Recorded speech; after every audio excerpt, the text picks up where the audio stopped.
Hai, kembali lagi di Kasper. Saya Putri Dharma, selaku host pada episode kali ini yang berjudul Generasi Muda Merajut Mimpi, Tumbuh Bersama Pandemi. Dan seperti pada episode sebelumnya, saya tidak mungkin sendirian karena saat ini sudah ada seorang narasumber hebat yang akan sharing banyak informasi untuk kita semua. Jadi langsung saja kepada Kak Kiki, bisa perkenalan mungkin terlebih dahulu buat teman-teman di rumah, Kak.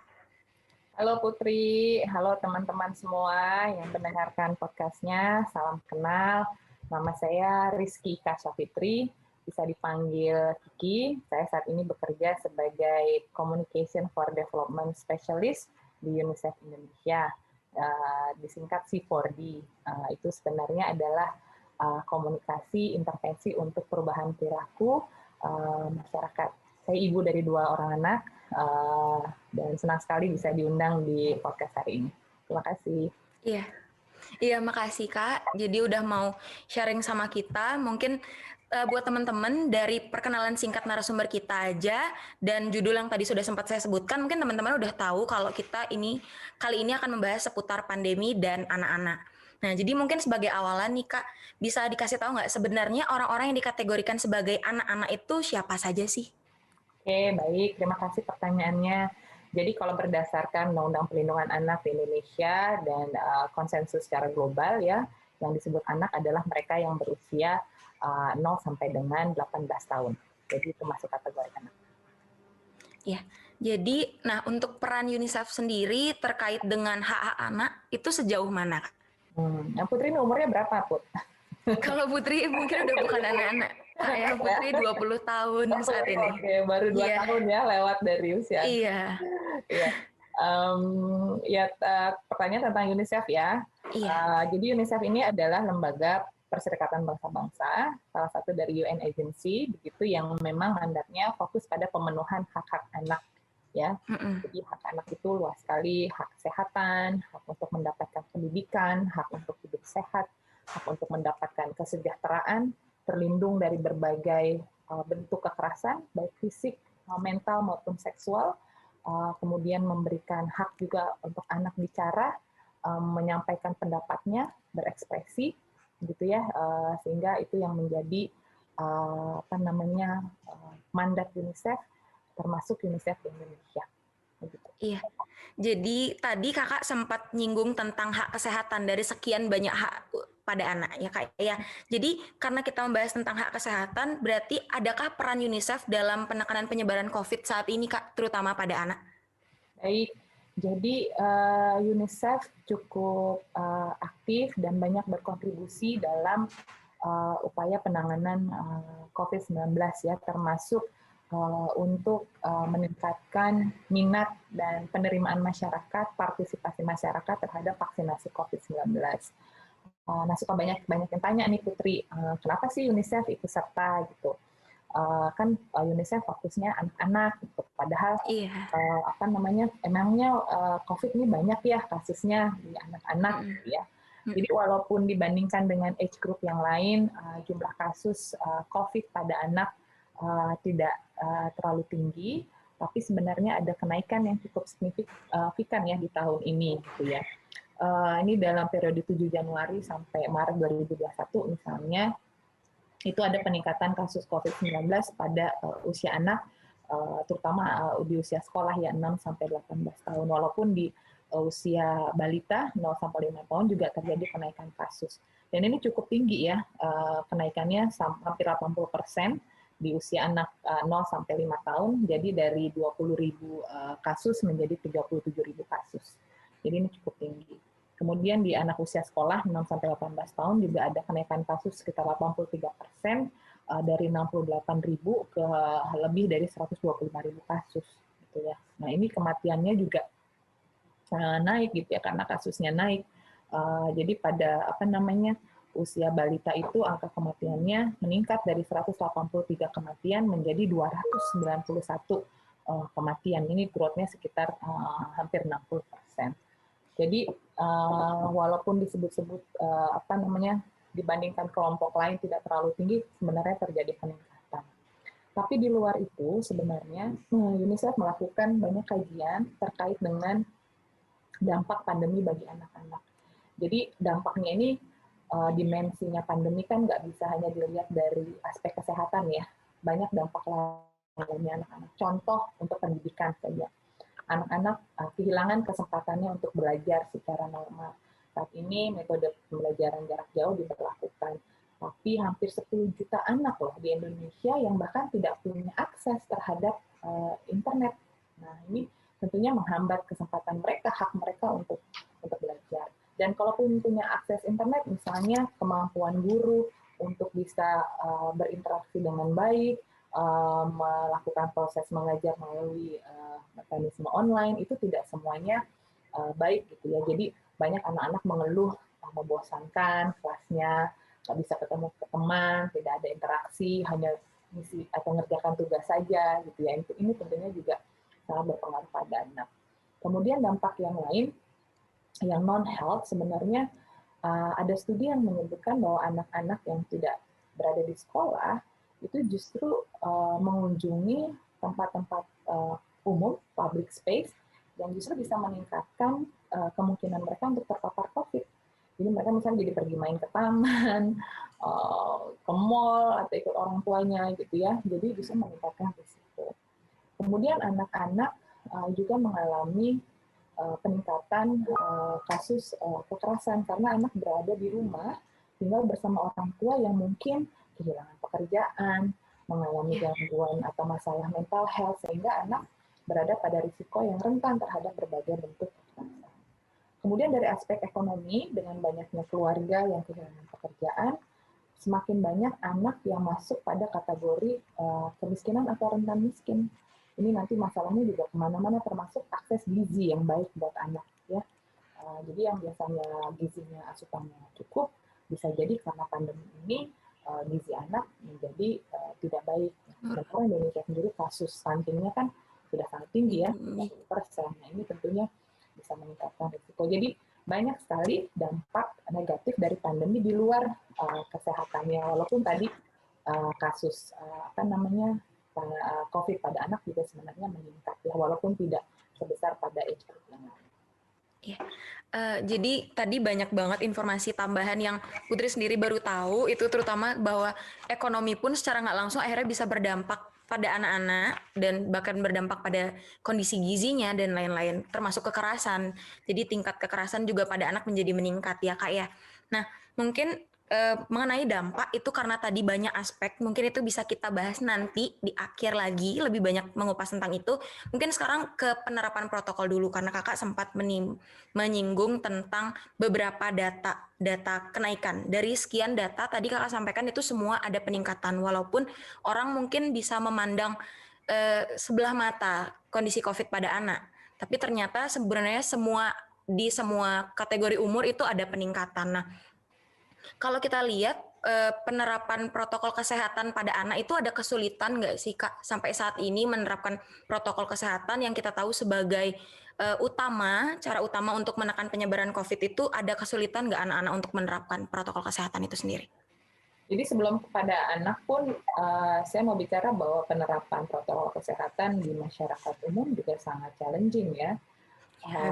Hasil surveinya itu menunjukkan penerapannya bahkan turun ya, misalnya perilaku cuci tangan pakai sabun itu turun, penggunaan masker juga turun, apalagi jaga jarak yang paling sulit ya diterapkan dibanding perilaku yang lain.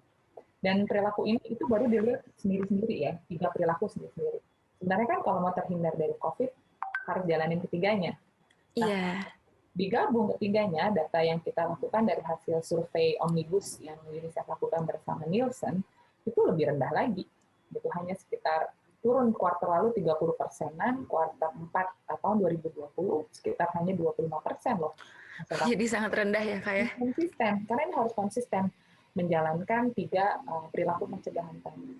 Nah, masalah dengan perilaku pencegahan ini kan harus dilakukan dengan benar dan juga konsisten. Ini kita belum ngomong benar dan konsisten ya loh. Pakai masker, oke jawab iya. Tapi pakainya benar enggak? Konsisten enggak ya Kak ya? Pegang-pegang enggak? Konsisten enggak? Hari ini pakai, besok enggak. Kalau ketemu temen jauh pakai, tapi kalau ketemu tetangga dekat enggak. Gitu. Jadi memang perilaku ini sulit sekali ya. Kalau di perubahan perilaku ini perlu effort dari 3 aspek. education-nya, engineering-nya, rekayasa sosialnya, dan juga enforcement-nya. Nanti kita bisa diskusi panjang soalnya. Tapi secara umum di masyarakat umum penerapan perilaku 3M ini, pencegahan ini cukup sulit gitu ya. Nah, banyak cara-cara, banyak yang direkomendasikan gitu ya. Sebenarnya harusnya lebih subtle, lebih indirect. Gitu. Karena orang udah bosan. Coba deh Putri, pakai masker Put, jangan keluar, jaga jarak. Udah sebel mungkin ya, udah setahun. Terlalu sering ya Kak informasi itu diberikan. Ya, jadi akhirnya orang resisten. Banyak masyarakat yang didatangi penyuluh, tuh penyuluhnya malah diusir loh. Kayak udah bosan dengerin kayak gini, udah basi gitu ya. Sampai seperti itu ya Kak akhirnya ya. Saking lamanya juga kita berdampingan. Jadi perlu cara-cara yang inovatif, Putri. Misalnya gimana, ada namanya strategi yang namanya edutainment, edukasi dan entertainment. Jadi kalau komunikasi itu kan harusnya subtle ya. Orang tanpa merasa digurui, tanpa merasa disuruh, kemudian menerima informasi dan menjalankannya. Jadi misalnya bisa loh pesan-pesan itu dimasukkan ke dalam lagu, ke film. Orang senang nonton sinetron, masukin pesan lewat sinetron. Jadi sadar tidak sadar, tanpa merasa digurui, mereka mendapatkan pesan-pesan itu. Iya, dengan cara yang lebih menarik lah ya, kayak dikemasnya dengan lebih interaktif, menimbulkan kesadaran orang-orang bahwa itu penting, bahwa itu kebutuhan buat mereka saat ini. Benar sekali, karena orang udah bosan. Nah, sekarang untuk anak gimana gitu ya. Nah, sebenarnya untuk anak, ini kan ada guidance juga ya di WHO. Misalnya anak usia berapa sih yang boleh pakai masker. Karena anak di bawah 2 tahun tidak disarankan pakai masker, karena dia belum bisa mengontrol. Bisa-bisa malah itu menghambat saluran pernapasan dan berbahaya buat anak. Jadi ada age group yang disarankan pakai masker, ada yang belum disarankan pakai masker, ada yang dalam pengawasan. Tapi perilaku seperti cuci tangan itu harus, dan itu sebenarnya tidak hanya untuk COVID, buat menekan kasus diare pada anak juga sangat penting. Indonesia tuh setiap tahun lebih dari 150.000 anak loh meninggal karena diare.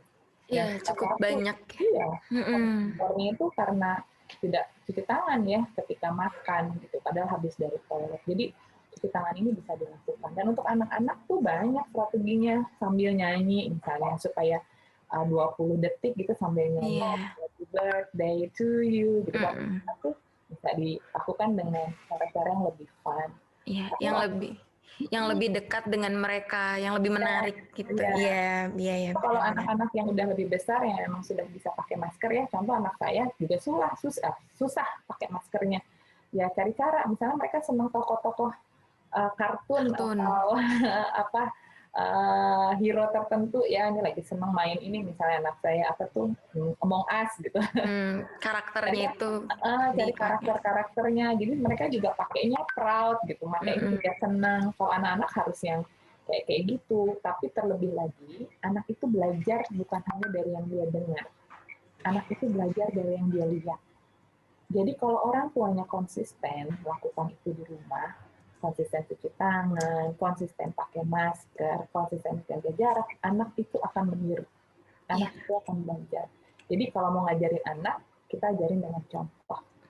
Iya, bagus sekali pesannya kayak, karena ya memang kenyataan kan anak itu memang fase yang tercepat untuk dalam fase meniru, itu memang paling baik untuk anak-anak. Jadi kalau misalkan orang tuanya masih belum bisa menerapkan protokol kesehatan dengan baik, ya gimana kita bisa mengajarkan anak kita atau mengajak anak kita menerapkan protokol kesehatan juga, gitu kan intinya kayak. Iya. Nah, jadi mungkin kalau dari kakak, selain tadi solusi edutainment itu poin bagus banget. Terus kenyataan tadi kakak bilang bahwa cuci tangan itu sebenarnya bukan terbatas hanya pada COVID, tapi sebenarnya cuci tangan pun punya dampak banyak. Kita bisa mencegah berbagai penyakit seperti contohnya diare dan lain-lain. Nah, kalau sekarang bahas tentang permasalahan tadi, permasalahan di anak terkait dengan pandemi. Tadi kan udah sempat disinggung nih, di spoiler beberapa permasalahan. Jadi buat orang dewasa aja kayak permasalahan ekonomi, permasalahan fisik, psikis terutama itu karena setahun berteman berdampingan dengan pandemi, itu menyebabkan banyak masalah, apalagi pada anak gitu. Kan kita tahu juga tumbuh kembang anak itu sedang ada di masa emasnya saat masa anak-anak. Jadi berkaitan nggak sih Kak, atau ada nggak sih masalah akhirnya yang ditimbulkan karena kondisi pandemi ini terhadap tumbuh kembang anak? yang tadi saya sebutkan tadi ya, hasil kajiannya UNICEF menunjukkan dampak pandemi bukan hanya anak, tapi kelompok rentan lain seperti perempuan.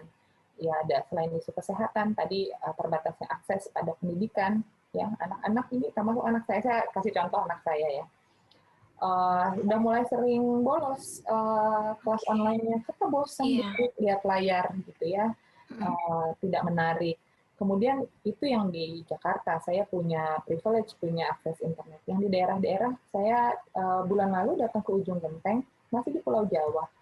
Itu semua anaknya nggak sekolah karena nggak ada akses internetnya. Baru ada satu lembaga yang membangun tower agar anak-anak di sana bisa belajar online. Terus anak-anaknya punya, gurunya nggak punya akses. Terus gimana gitu ya. Kemudian kalau punya gurunya bingung caranya gimana ya supaya lebih engaging sama anak-anak. Kalau cuma ngomong belum tentu anak-anaknya perhatiin kayak gitu. Jadi buat pendidikan ini luar biasa dampaknya. Iya. Jadi mudah-mudahan school reopening ini bisa segera terjadi ya selama nanti protokol kesehatannya di jalan. Tadi ada dampak ke risiko juga anak terpapar karena mengunjungi ruang publik, kemudian kekerasan, potensi kemungkinan anak mengalami kekerasan karena mereka berada di keluarga yang mengalami banyak tekanan akibat pandemi, kemudian secara ekonomi, gizi dan lain sebagainya, dampaknya luar sekali dimensinya bagi anak. Nah, menanggapi permasalahan-permasalahan tersebut, itu terutama kayak permasalahan internet, permasalahan gizi gitu di anak. Nah, ada nggak tindakan-tindakan yang UNICEF lakukan untuk membantu sedikit meringankan permasalahan-permasalahan tersebut di pandemi ini? Karena itu justru mandat UNICEF begitu ya, dan itu kenapa UNICEF berperan banyak dalam penanganan pandemi. Karena sebenarnya contoh ya vaksinasi saja, walaupun anak-anak belum menjadi sasaran vaksinasi, tapi sebenarnya dengan meningkatkan acceptance atau partisipasi masyarakat untuk vaksinasi, otomatis anak akan terlindungi, akan terbentuk herd immunity. Jadi itu kenapa UNICEF juga sangat aktif. Karena di luar itu sebenarnya UNICEF juga aktif sekali di program imunisasi rutin buat anak ya. Saat ini kan semua orang euforia nih, vaksinasi COVID. Lupa banyak loh vaksinasi lain yang available di UNICEF, terutama buat anak-anak. Dan sayangnya nih di masa pandemi ini akses itu terganggu.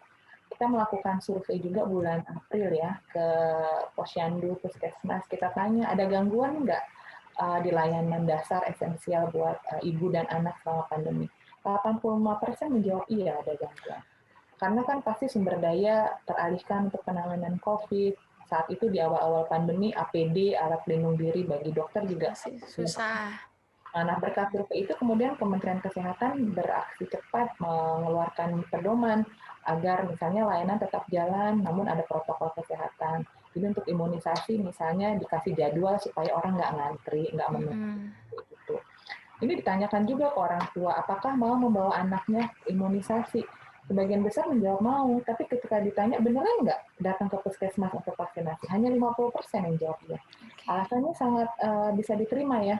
Satu takut. Nanti ke rumah sakit, anak saya kena, belum lagi di jalan kayak gitu. Jadi sangat dipahami. Nah bahayanya kalau anak-anak tidak divaksinasi, kita bukan tidak mungkin nih mengalami wabah atau pandemi ganda. Sekarang kita lihat kalau cakupan imunisasi turun, bukan nggak mungkin loh kita mengalami wabah difteri, wabah campak, wabah polio. Karena kan kalau yang vaksinasi rendah, kemungkinan virusnya untuk menyebar semakin tinggi. Jadi, di luar vaksinasi COVID, UNICEF itu aktif sekali juga untuk mengingatkan masyarakat vaksinasi anaknya jangan sampai ditinggalkan. Iya. Jadi masyarakat terlalu tinggi anemonya terhadap vaksinasi COVID, lupa bahwa anak-anak yang tidak bisa vaksinasi COVID tetap harus menjalankan vaksinasi rutin agar tidak terjadi wabah atau pandemi yang ganda di penyakit lain juga gitu ya. Oke, jadi menarik tentang vaksinasi. Mungkin dari UNICEF sendiri atau dari kakak bisa ngasih informasi sebenarnya target vaksinasi itu selain anak-anak itu sebenarnya menjadi target vaksinasi itu siapa aja dan semenarik apa atau animo masyarakat terhadap vaksinasi COVID saat ini tuh bagaimana sih? Ya, ini ada dua pertanyaan ya. Yang pertama, siapa saja sasaran vaksinasi? Kalau berdasarkan roadmap yang dimiliki oleh pemerintah Indonesia, yang dikeluarkan oleh Kementerian Kesehatan, sasaran vaksinasi adalah mereka yang berusia di atas 18 tahun. Jadi anak-anak tidak masuk dalam sasaran. Kenapa? Bukan tidak prioritas, tapi memang semua jenis vaksin yang diproduksi yang sudah melalui proses clinical trial itu ujinya tidak dilakukan pada anak atau usia anak di bawah 18 tahun. Sehingga kita tidak punya cukup data untuk memastikan bahwa vaksin ini aman nanti kalau diberikan kepada anak. Tapi clinical trial-nya sudah menunjukkan bahwa itu aman diberikan kepada orang dewasa termasuk lansia. Nah, sebenarnya anak akan terlindungi walaupun tidak divaksin kalau yang dewasa semuanya vaksinasi. Karena tadi untuk mencapai herd immunity kita butuh majority of population 70-80%, lebih baik lagi 90% kalau penyakitnya sangat ya, itu untuk vaksinasi. Maka kelompok lain yang punya komorbid misalnya, orang yang dengan gangguan di dalam tubuh, termasuk anak-anak, akan otomatis terlindungi. Jadi membantu pemerintah untuk mensukseskan vaksinasi menyasar 181 juta sebenarnya juga punya dampak besar nanti buat melindungi anak-anak. Gitu. Nah, sampai saat ini, pertanyaan yang kedua itu sampai saat ini dirasa minat masyarakat terhadap melakukan vaksinasi itu bagaimana? Apakah sudah tinggi, orang-orang sudah tertarik untuk melakukan vaksinasi, tahu pentingnya atau belum? Nah, menarik nih Putri pertanyaannya. Ini yang sejak awal dilakukan oleh UNICEF, didorong oleh UNICEF ya bersama pemerintah. Jadi UNICEF itu mendorong policy berbagai strategi itu harus menggunakan data, jadi evidence based gitu ya. Nah, ketika pemerintah akan mulai roll out vaksinasi COVID-19, kami bersama Kementerian, WHO juga tadi melakukan survei untuk tahu nih penerimaan masyarakat seperti apa. Surveinya dilakukan secara online, lebih dari 115 orang berpartisipasi dari semua provinsi. Sampelnya cukup besar ya. Dan kita tanya, mau nggak divaksin? Kalau mau, kenapa? Kalau nggak mau, kenapa? Kalau harus bayar, mau apa enggak? Gitu ya. Hasilnya menarik. Detailnya itu bisa diakses di website ya, di covid19.go.id. Buat teman-teman, itu website paling lengkap tentang penanganan COVID dan itu website resmi. Jadi jangan termakan hoax ke website itu aja gitu ya. Nah, di situ semuanya menarik Putri. Ketika ditanya, ternyata 65% masyarakat tuh mau divaksin. Ya, 65%. Ini angkanya cukup tinggi, tapi tidak cukup tinggi ya untuk mencapai herd immunity. Kita pengen 90% kalau bisa 100%. 27% menjawab ragu-ragu.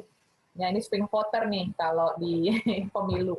Belum yakin mau nggak ya, ini harus diyakinkan. Hanya kecil sebenarnya yang menyatakan menolak, hanya 8%. Dan ketika ditanya kenapa masih ragu, kenapa menolak, jawabannya 3 terbesar ya.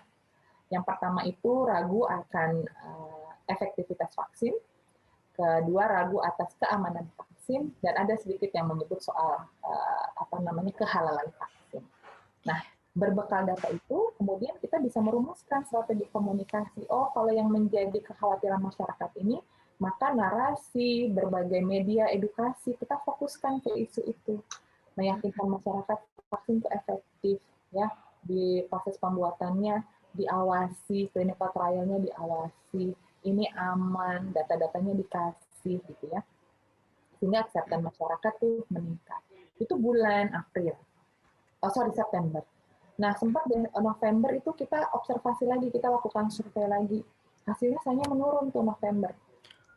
Drop sampai setengahnya, sekitar 35%. Jadi hasilnya lumayan konsisten antara omnibus survei yang dilakukan oleh UNICEF bersama Nielsen, terus ada dari kedai kopi, ada SMRC, semua menunjukkan tren yang menurun. Dan, kenapa? Nah, ini percaya atau tidak, ini penyebab terbesarnya adalah beredarnya banyak sekali hoax atau misinformasi tentang vaksinasi COVID. Ada yang bilang ini produk Cina, kemudian efikasinya rendah. Ada yang bilang macam-macam deh. Itu masyarakat bingung gitu ya jadinya. Nah, kemudian banyaklah upaya yang dilakukan untuk mengatasi itu. Ada kelompok kerja yang khusus loh membantah hoax. Sampai di website kita pun tuh ada feature, kalau kamu buka website covid19.go.id ada feature hoax buster. Kamu bisa taruh keywords, misalnya chip, benar nggak sih kalau orang divaksin nanti dimasukin chip ke dalamnya. Iya, banyak berita hoax-hoax seperti itu ya kayak. Jadi sampel tuh yang bohong-bohong. Atau kemarin tuh puluhan warga pingsan setelah divaksinasi, padahal itu ternyata video dari simulasi gitu ya. Iya. Itu parah. Ini orang bikin hoax itu mikirnya dampaknya kecil ya, padahal ini resikonya nyawa ya. Orang bisa meninggal ya karena ini. Tapi beruntung nih sekarang kita lihat trennya lagi, Putri, ini meningkat sekarang penerimaan.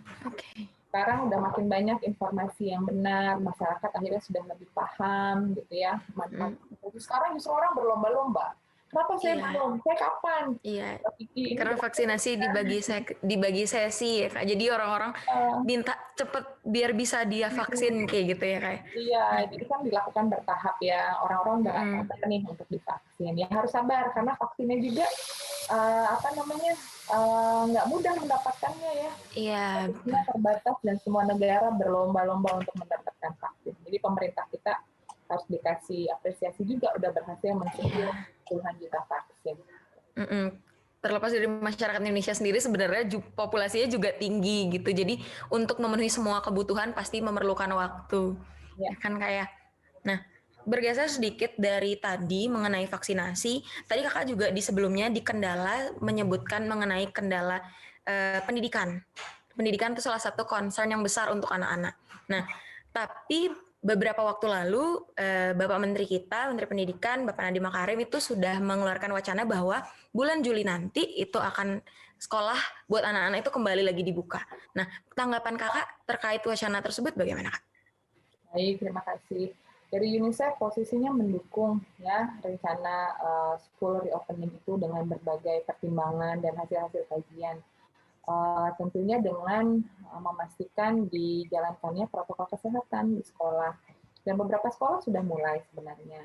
Jadi ini betul-betul bergantung pada bagaimana nanti pengawasan dilakukan ya di sekolah-sekolah, kemudian bagaimana jam pelajarannya diatur gitu ya, kemudian kelasnya akan seperti apa gitu ya.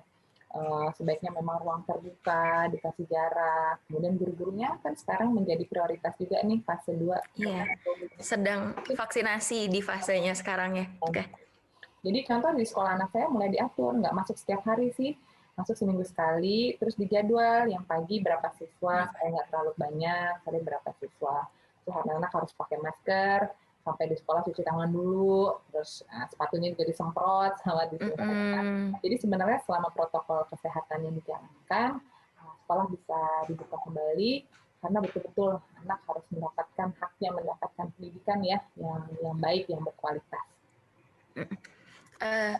Kalau misalkan intinya dari yang tadi Kakak sampaikan bahwa sebenarnya sekolah itu boleh dibuka, hanya perlu diperhatikan lagi ada perubahan-perubahan teknis untuk menyesuaikan dengan kondisi kita yang baru, artinya peraturan pun harus dibuat yang baru untuk tetap menjamin anak itu safety dalam sekolah. Seperti itu Kak ya. Nah, terus terkait hal tersebut ada nggak mungkin pesan dari Kakak buat orang tua atau keluarga di rumah yang sebentar lagi akan mengirimkan anaknya untuk bersekolah kembali secara luring, itu apa yang perlu disiapkan oleh orang tua di rumah? Kalau buat orang tua ya sebenarnya juga kalau yang saya perhatikan nih, kebetulan saya juga ikut banyak diskusi dengan grup-grup orang tua. Banyak orang tua juga menanti gitu ya sekolah ini cepat dibuka karena anak di rumah, kemudian ditutupnya sekolah, sementara orang tua bekerja, itu nggak mudah juga buat banyak keluarga. Bayangkan kalau seperti saya misalnya bekerja, anak di rumah, siapa yang mendampingi belajarnya? Iya. Ada kendala internet, segala macam, siapa yang menemani? Gitu. Karena banyak orang tua bekerja kan. Kalau anak di rumah tanpa pengawasan, ini juga sebenarnya meningkatkan risiko anak terpapar pada kekerasan. Dan mendampingi belajarnya juga orang tua punya kendala gitu ya karena harus sekolah. Jadi kalau saya lihat untuk sebagian misal orang tua juga banyak yang menantikan sekolah segera dibuka.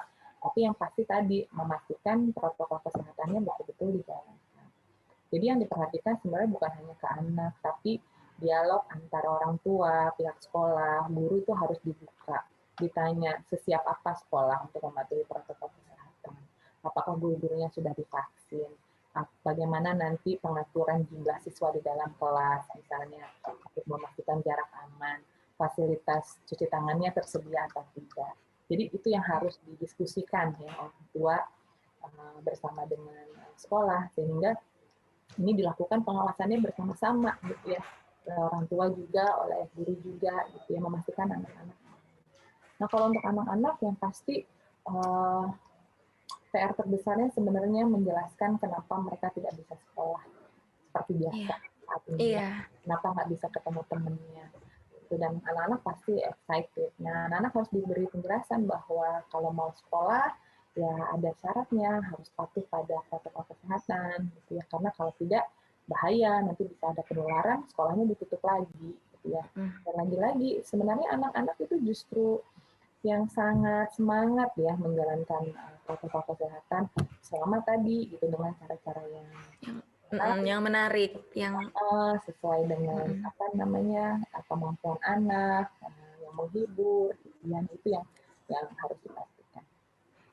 Artinya sebelum mengirimkan anak untuk Juli nanti benar-benar sekolah offline, orang tua harus bisa komunikasi dulu, entah komunikasi dengan sekolah, bagaimana mekanisme sekolah yang terbaru menyesuaikan dengan kondisi kita pandemi, terus bisa mengkomunikasikan juga ke anak. Karena kan kayak tadi yang kakak bilang bahwa anak-anak itu sekarang sudah euforianya mau sekolah lagi, ketemu teman lagi itu jadi tinggi, dan mungkin kemungkinan untuk abai terhadap protokol kesehatan itu tinggi. Jadi orang tua nggak boleh lupa, nggak boleh capek buat ngingetin anak-anaknya untuk tetap menerapkan protokol kesehatan meskipun nanti mereka sudah bertemu teman-temannya. Mungkin seperti itu ya persiapan orang tua ya Kak.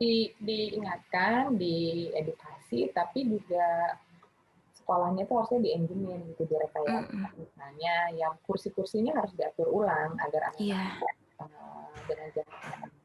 Kemudian harus disediakan selain anak mungkin harus bawa masker, tapi harus disediakan juga cadangan masker.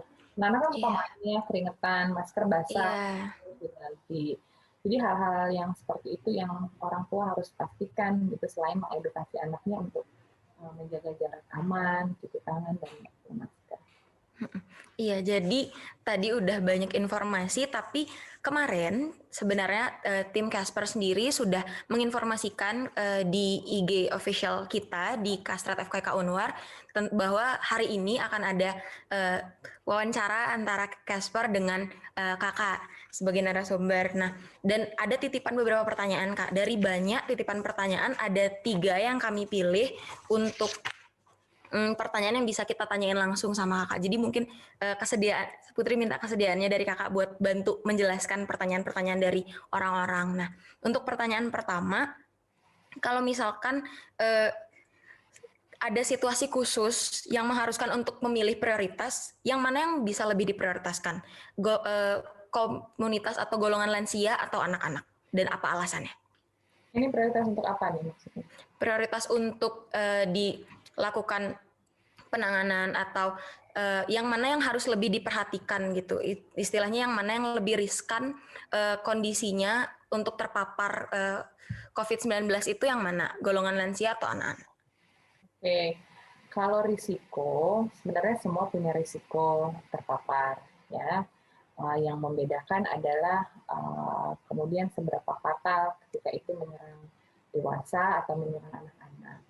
Nah, sebenarnya kalau faktor risiko ini kan terkait dengan situasi atau kondisi kesehatan ya individu itu sendiri, kemudian seberapa besar exposure dia terhadap penularan. Artinya misalnya orang-orang yang bekerja di sarana kesehatan yang isinya orang-orang dengan yang positif COVID tentunya punya potensi penularan lebih tinggi ketimbang orang-orang yang berada di rumah. Jadi kalau bicara risiko, ada kelompok-kelompok yang memang punya risiko lebih tinggi untuk terpapar COVID dan bila terpapar mengalami fatality yang lebih tinggi. Artinya menghadapi kegawatan kesakitannya dan juga kemungkinan menjadi meninggal dunia. Nah, kelompok-kelompok seperti petugas kesehatan itu menjadi kelompok yang punya risiko tinggi karena mereka yang setiap hari berhadapan dengan para orang-orang yang konfirmasi positif COVID gitu ya. Bayangkan mereka harus menggunakan APD yang tebalnya seperti itu, panas ya, lupa sedikit saja sama protokol, risikonya Risikonya tertular. tinggi. Dan banyak sekali petugas kesehatan kita yang sudah gugur loh. Mereka yang mengabdi itu lebih dari 500 orang yang ribuan bahkan yang meninggal gitu ya karena bekerja untuk penanganan COVID. Nah, kalau untuk faktor usia, orang tua itu berdasarkan data-data yang ada memang berisiko lebih tinggi untuk mengalami fatality. Artinya kalau kena kemungkinan untuk sakit parah dan meninggal dunia itu lebih tinggi di orang tua ya. Ini berdasarkan data-data yang ada, tidak setinggi pada kelompok anak gitu ya.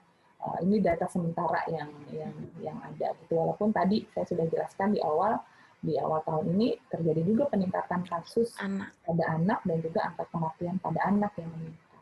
Jadi ini kan perkembangannya terus dipantau. Nah, sehingga berdasarkan hal tersebut, kalau bicara prioritas penanganan semua menjadi prioritas gitu ya. Tapi misalnya untuk vaksinasi COVID, pemerintah membuat prioritas berdasarkan framework yang memang sudah disepakati secara global oleh WHO juga ya, Lembaga Kesehatan Dunia. Jadi yang pasti satu, tenaga kesehatan menjadi prioritas karena apa? Kita tidak mampu kehilangan mereka. Kalau mereka tidak ada, siapa yang kemudian akan merawat kita? Jadi vaksinasi tahap pertama itu menyasar petugas kesehatan.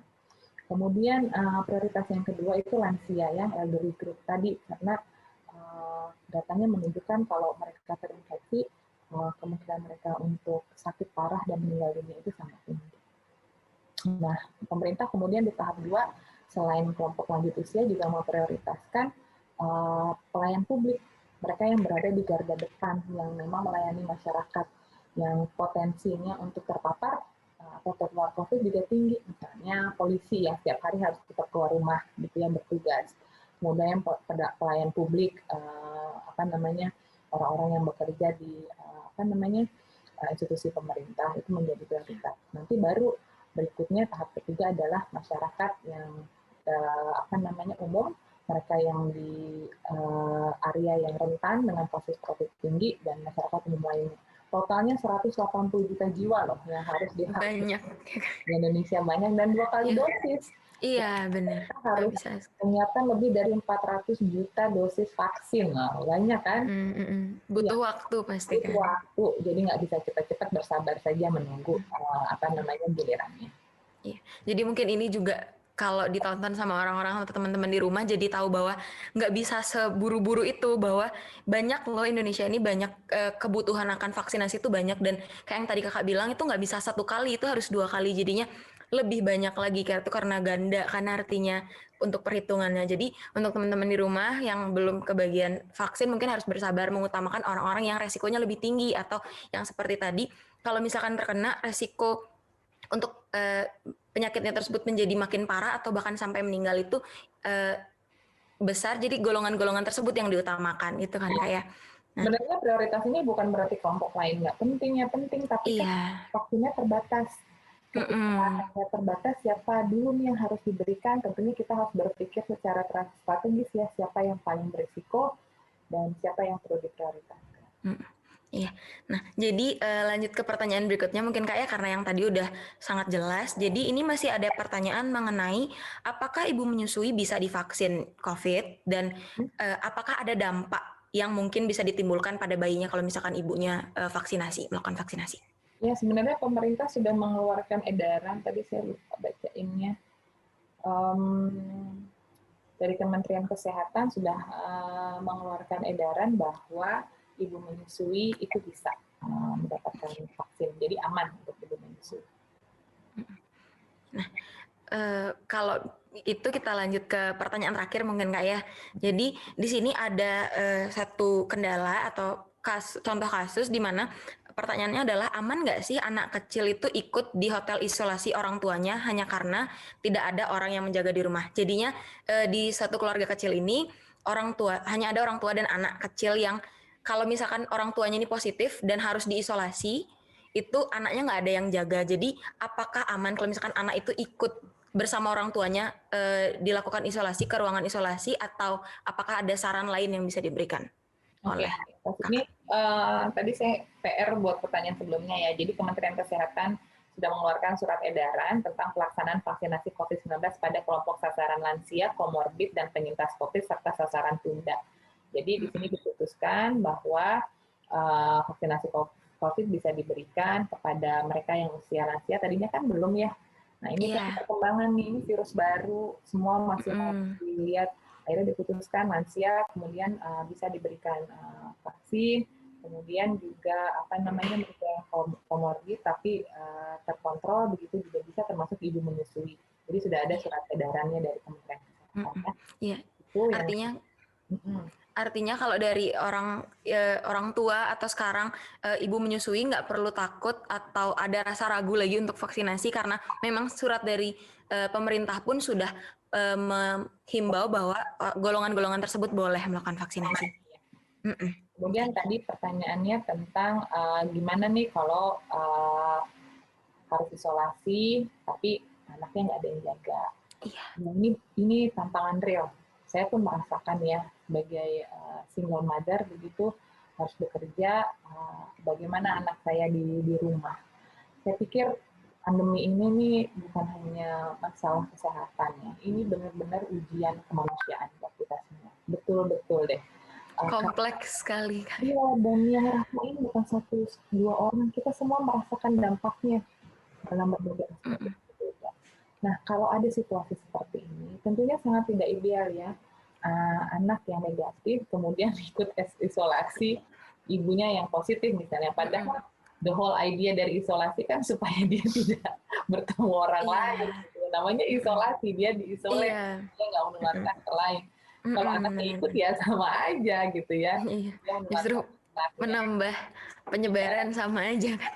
Tapi terus pertanyaannya, anaknya siapa yang jaga gitu. Sebenarnya yang kita diuji, Putri.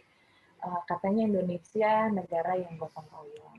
Katanya budayanya saling tolong menolong.